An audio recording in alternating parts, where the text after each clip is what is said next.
Capítulo 2º. Das exceções. Artigo 95. Poderão ser opostas as exceções de: Inciso 1º. Suspeição. Inciso 2º. Incompetência de juízo.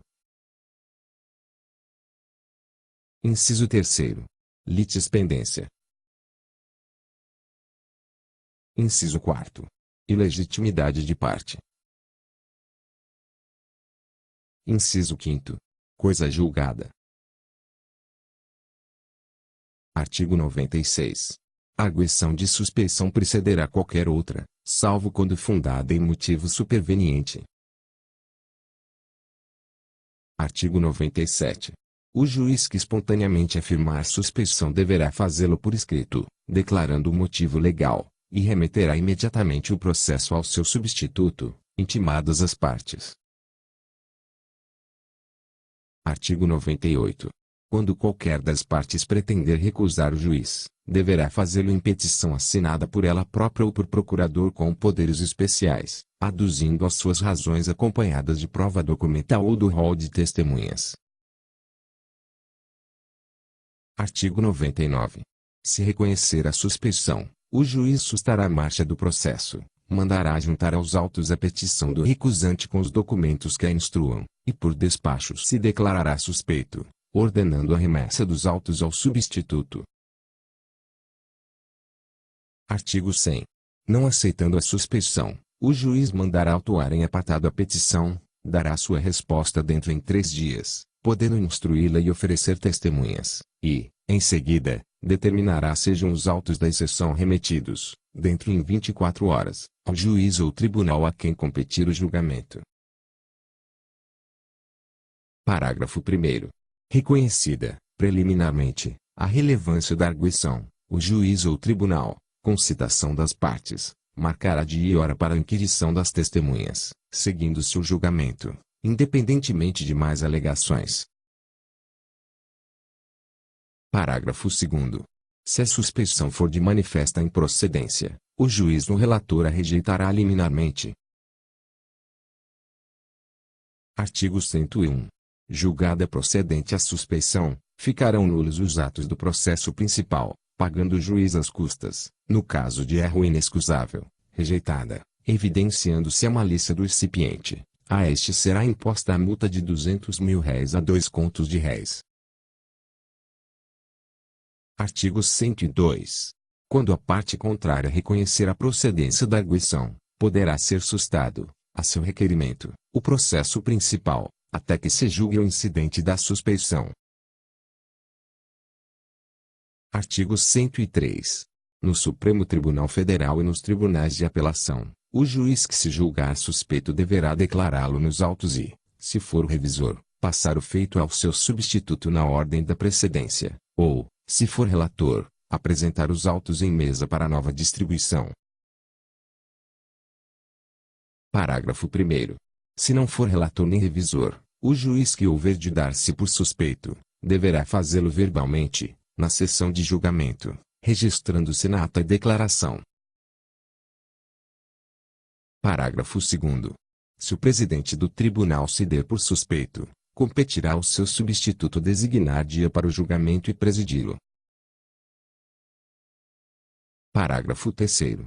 Observar-se-á, quanto à arguição de suspeição pela parte, o disposto nos artigos 98 a 101, no que lhe for aplicável, atendido, se o juiz a reconhecer, o que estabelece este artigo. Parágrafo 4º. A suspeição, não sendo reconhecida, será julgada pelo Tribunal Pleno, funcionando como relator o presidente. Parágrafo 5º. Se o recusado for o presidente do tribunal, o relator será o vice-presidente.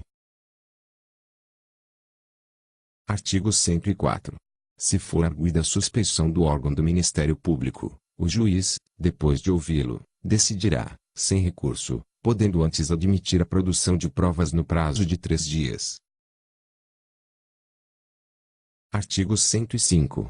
As partes poderão também arguir de suspeitos os peritos, os intérpretes e os serventuários ou funcionários de justiça, decidindo o juiz de plano e sem recurso, à vista da matéria alegada e prova imediata. Artigo 106. A suspeição dos jurados deverá ser arguida oralmente, decidindo de plano do presidente do tribunal do júri, que a rejeitará se, negada pelo recusado, não for imediatamente comprovada, o que tudo constará da ata. Artigo 107. Não se poderá opor suspeição às autoridades policiais dos atos do inquérito, mas deverão elas declarar-se suspeitas, quando ocorrer motivo legal. Artigo 108. A exceção de incompetência do juízo poderá ser oposta, verbalmente ou por escrito, no prazo de defesa. Parágrafo 1º. Se, ouvido o Ministério Público, for aceita a declinatória, o feito será remetido ao juízo competente, onde, ratificados os atos anteriores, o processo prosseguirá. Parágrafo 2º. Recusado a incompetência, o juiz continuará no feito, fazendo tomar por termo a declinatória, se formulada verbalmente. Artigo 109. Se em qualquer fase do processo o juiz reconhecer motivo que o torne incompetente, declará-lo-á nos autos, haja ou não alegação da parte, prosseguindo-se na forma do artigo anterior. Artigo 110. Nas exceções de litispendência, ilegitimidade de parte e coisa julgada, será observado, no que isso for aplicável, o disposto sobre a exceção de incompetência do juízo. Parágrafo 1º. Se a parte houver de opor mais de uma dessas exceções, deverá fazê-lo numa só petição ou articulado. Parágrafo 2º. A exceção de coisa julgada somente poderá ser oposta em relação ao fato principal, que tiver sido objeto da sentença. Artigo 111. As exceções serão processadas em autos apartados e não suspenderão, em regra, o andamento da ação penal. Capítulo 3º. Das incompatibilidades e impedimentos. Artigo 112. O juiz, ou órgão do Ministério Público, os serventuários ou funcionários de justiça e os peritos ou intérpretes abster-se-ão de servir no processo, quando houver incompatibilidade ou impedimento legal, que declararão nos autos. Se não se der abstenção, a incompatibilidade ou impedimento poderá ser arguido pelas partes, seguindo-se o processo estabelecido para exceção de suspeição.